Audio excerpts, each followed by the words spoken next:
Тем временем правительство страны утвердило новый список заболеваний по инвалидности, при которых она может быть установлена бессрочно до достижения ребенка 18 лет или заочно.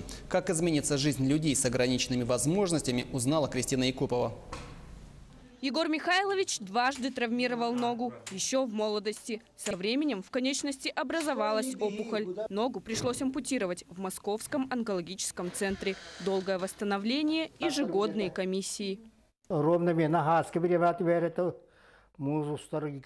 подтверждать инвалидность всегда приходилось в апреле, когда гололед, скользко. Нужно было обойти много врачей, сдавать анализы. И то всегда мне присваивали только третью категорию.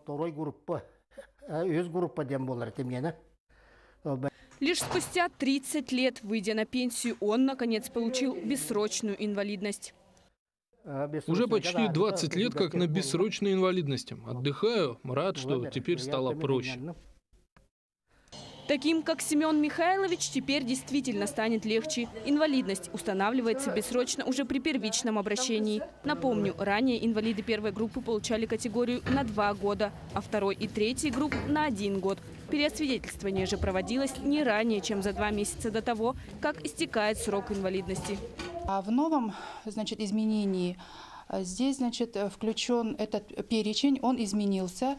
Ранее было там 26 позиций, а в новом перечне 15 позиций. Но, добавлен определенный перечень при заболеваниях, морфологических изменениях и нарушения функций органов и систем организма.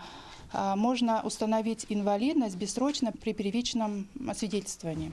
В новый перечень впервые включены все хромосомные аномалии, в том числе синдром Дауна. Также в список вошли такие диагнозы, как цирроз печени, слепота, глухота и детский церебральный паралич. Постановление касается практически всех инвалидов, а это по стране 12 миллионов человек, из них 651 тысяча детей.